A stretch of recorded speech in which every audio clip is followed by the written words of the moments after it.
안녕하세요. 오늘 저희와 함께 파헤쳐볼 이야기는 조금 특별합니다. 혹시 주변에서 ESG 때문에 야근한다는 푸념 들어보신 적 있으신가요? 네, 많죠. 특히 물류 분야에서는요, 이 탄소 배출량 데이터 관리하는 데만 월 평균 200시간을 쓴다는 조사 결과도 있더라고요. 네, 200시간이요. 그런데 진짜 놀라운 건 그렇게 힘들게 만든 보고서 있잖아요. 그 정확도가 평균 68% 수준에 그친다는 거예요. 네, 맞습니다. 2025년 현재 시점에서 보면 EU의 탄소 국경 조정 메커니즘, 그러니까 CBAM이죠. 그리고 국내외 KTEX 같은 규제들이 점점 더 강화되고 있거든요. 이제 정확한 데이터는 그냥 있으면 좋은 것 정도가 아니라 생존을 위한 필수 조건이 된 거죠. 하지만 현실은 자료에서도 나오지만 국내 물류기업의 73%가 여전히 엑셀로 이 중요한 탄소 배출량을 관리하고 있다는 겁니다. 아하, 73%나요? 네. 그래서 오늘 저희는 실제 물류 ESG 담당자들이 겪는 현실적인 어려움들, 이걸 담은 자료들을 좀 바탕으로요. 왜 이런 엑셀과의 전쟁이 벌어지고 있는지, 그 근본적인 원인을 좀 깊이 들여다보려고 합니다. 단순히 힘들다, 이걸 넘어서는 그 구조적인 문제들을 함께 파악해보는 시간이 될 것 같아요. 네, 오늘 살펴볼 자료들이 바로 그 지점, 물류나 공급망 쪽 탄소 배출량 관리가 왜 이렇게 복잡하고 어려운지 그 생생한 증언이랑 분석을 담고 있거든요. 현장의 목소리를 통해서 문제의 본질에 좀 더 가까이 다가갈 수 있을 것 같습니다. 네. 상상해보시면 매달 수백 개 엑셀 파일이 담당자한테 그냥 쏟아지는 거예요. 국내외 여러 지점에서 오고 또 수많은 협력사들한테서도 오고요. 수백 개요. 네. 근데 문제는 이 파일들 형식이 다 제각각이라는 거죠. 사용하는 단위조차 통일이 안 되어 있고요. 트럭 운행 기록, 창고에서 쓴 전력량, 항공이나 해상으로 운송된 화물 데이터, 이런 걸 하나하나 다 열어서 필요한 정보를 뽑아내고 정리해야 하는 겁니다. 자료에 나온 어떤 담당자는 이메일 딱 열면 수십 개 엑셀 파일이 기다리고 있다던데? 아침부터 그냥 진이 빠질 것 같네요. 특히 그 브이로그 함수 오류 하나 잡느라고 2시간을 그냥 날리는 게 다반사다. 이런 얘기는 엑셀 좀 써보셨다면 정말 깊이 공감하실 거예요. 그렇죠. 게다가 물류는 그 특성상 데이터 종류가 정말 다양하고 복잡해요. 도로 운송, 철도 운송, 해상 운송, 항공 운송은 물론이고 물류센터 운영까지 활동 범위가 넓잖아요. 중요한 건 이 각각의 활동이랑 운송 수단마다 적용해야 하는 탄소 배출 개수가 다 다르다는 겁니다. 근데 여기서 끝이 아니에요. 어떤 종류의 화물을 실었는지, 화물 칸을 얼마나 채웠는지, 그러니까 적재율이죠. 심지어는 빈차로 운행하는 경우, 공차 운행이라고 하죠. 이것까지 세세하게 고려해서 계산해야 하거든요. 와, 고려할 게 정말 많네요. 네, 데이터 양도 엄청나서 국제해운기구 IMO 보고에 따르면 2023년 한 해 동안 국제해운에서만 7억 600만 톤의 탄소가 배출됐고요. 육상 화물 운송은 전체 무력 관련 운송 배출량의 53%를 차지할 정도니까요. 이 모든 걸 수작업으로 취합하고 관리한다는 건 정말 엄청난 도전 과제인 거죠. 데이터를 모으는 것만으로도 이렇게 힘든데 이걸 계산하는 과정은 뭐 더 큰 산이라고 하더라고요. 여기서 뭔가 복잡한 국제 표준 얘기가 나오는 것 같던데요. 바로 그 지점입니다. GLEC 프레임워크라는 게 있는데요. GLEC요? 네, GLEC. 이게 물류랑 공급망 전반에 온실가스 배출량을 일관되고 정확하게 계산하고 보고하기 위한 글로벌 표준 방법론이에요. 그리고 이 GLEC 프레임워크가 2023년 3월에 제정된 ISO 14083, ISO 14083. 네, 화물 운송 운영에서 발생하는 온실가스 배출량의 정량화 및 보고에 대한 국제 표준인데요. 이것의 핵심 기반이 됐어요.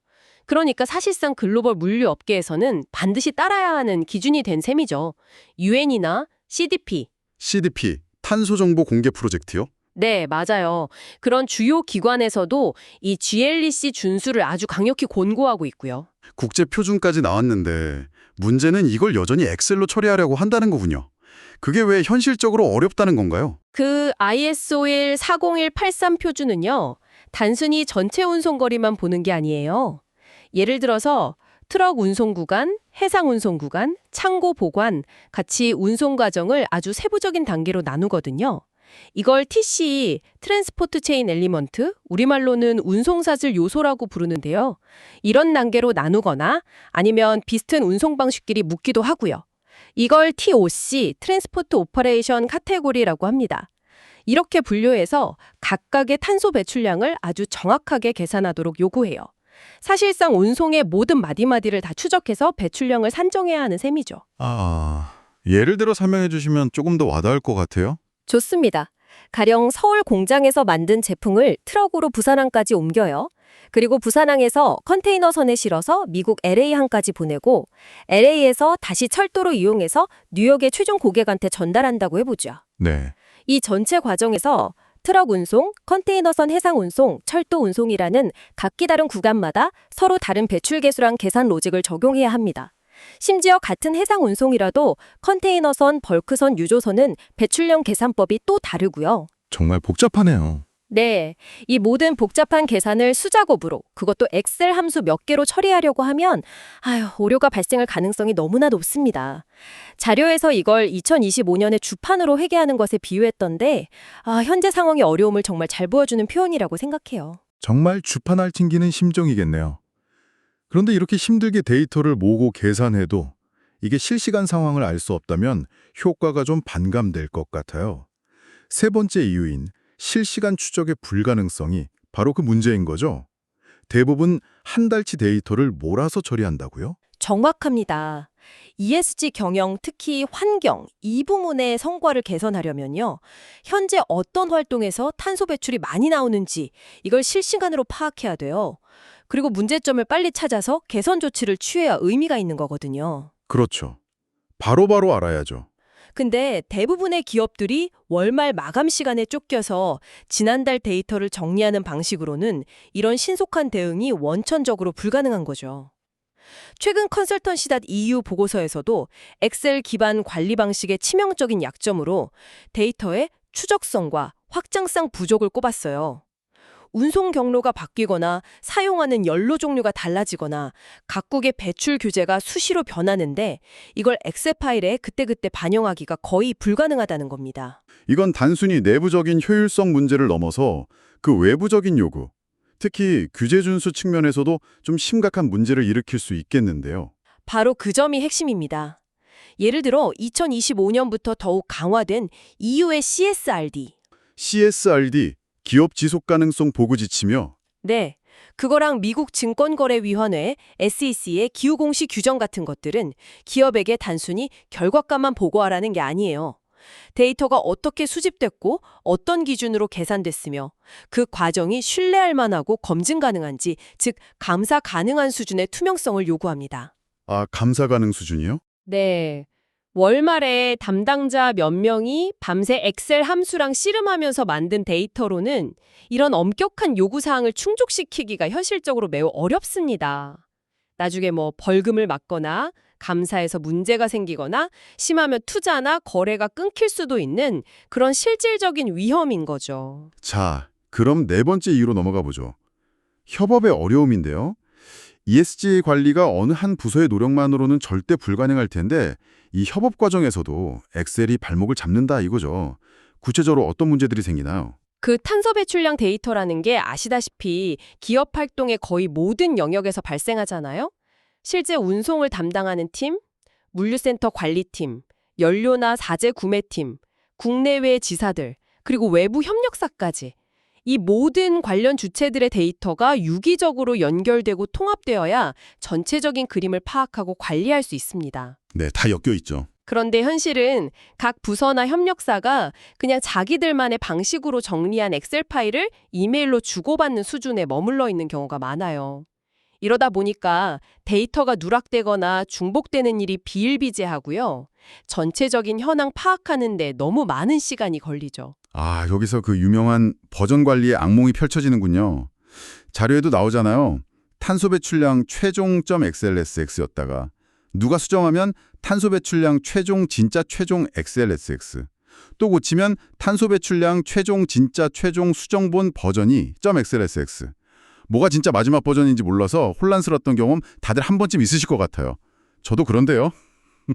네, 이게 웃어넘길 일이 아니죠. 실제로 한 담당자가 밤새 업데이트한 파일을 다른 담당자가 모르고 그냥 이전 버전으로 덮어 써버린다거나 뭐 A부서에서 수정한 내용이 B부서 파일에는 반영이 안 돼서 나중에 데이터가 안 맞는 문제가 발생하는 경우가 정말 흔합니다. 결국 데이터를 모으고 검증하는데 에너지를 다 쏟아붓고 정작 중요한 그래서 우리는 탄소 배출을 어떻게 줄일 것인가 하는 전략 수립이나 실행에는 집중하지 못하는 그야말로 배보다 배꼽이 더 판 상황이 벌어지는 겁니다. 정말 비효율의 극치네요. 자, 이제 마지막 5번째 이유입니다.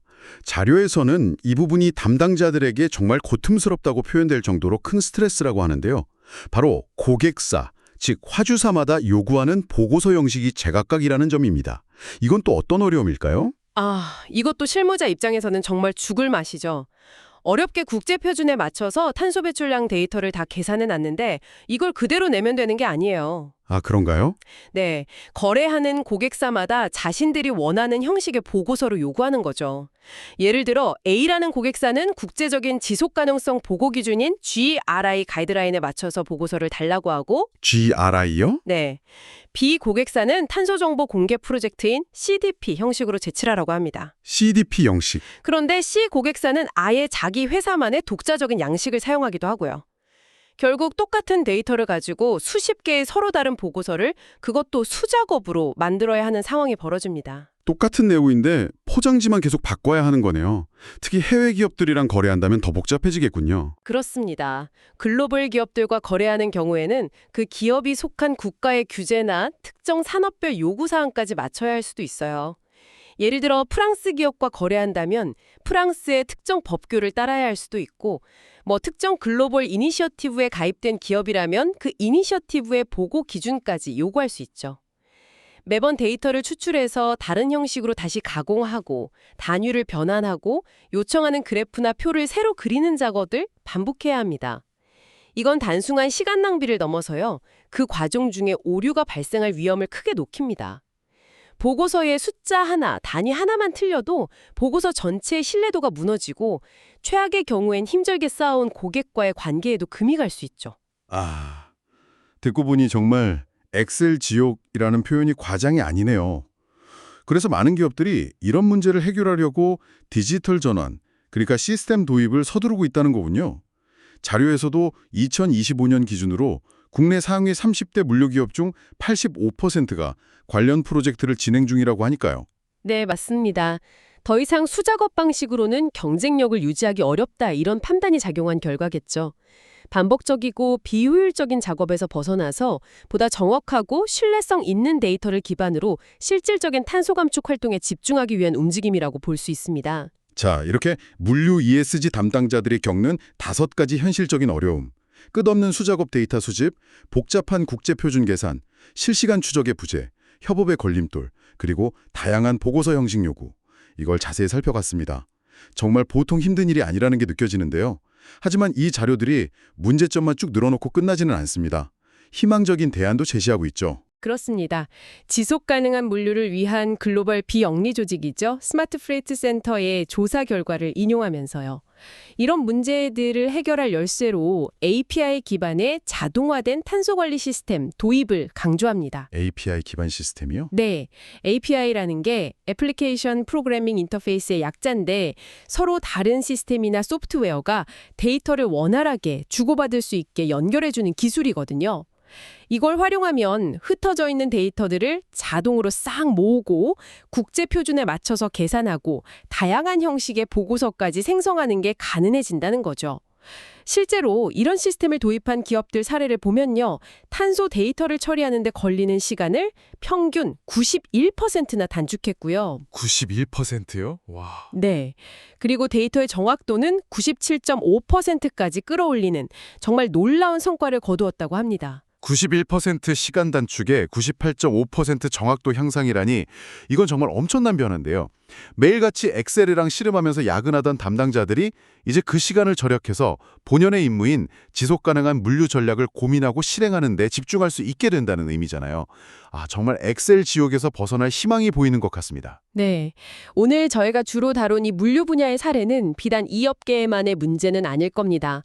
아마 당신이 속한 조직이나 혹은 관심을 가지고 지켜보는 다른 산업 분야에서도 비슷한 고민을 안고 있을 수 있어요. 수많은 데이터를 어떻게 효율적으로 관리하고 정확성을 높이며 부서 간의 협업을 원활하게 할 것인가 하는 문제는 많은 조직이 당면한 공통의 과제일 테니까요. 특히 ESG 경영이 강조되면서 이런 데이터 관리의 중요성은 더욱 커지고 있고요. 맞습니다. 정확하고 투명한 데이터를 기반으로 한 ESG 경영과 정보 공개는 이제 하면 좋은 일이 아니라 글로벌 시장에서 살아남고 지속적으로 성장하기 위한 필수 생존 조건이 되었습니다. 단순히 규제를 따라가는 그런 수동적인 자세에서 벗어나서 이러한 거대한 변화의 물결을 어떻게 받아들이고 준비하고 계신가요? 그리고 당신의 조직은 이 피할 수 없는 변화를 어떻게 새로운 혁신과 성장의 기회로 만들어 나갈 수 있을지 오늘 저희의 이야기가 그 고민의 작은 실마리가 되었기를 바랍니다. 이 질문을 남겨드리면서 오늘 깊이 있는 탐구는 여기서 마무리하겠습니다.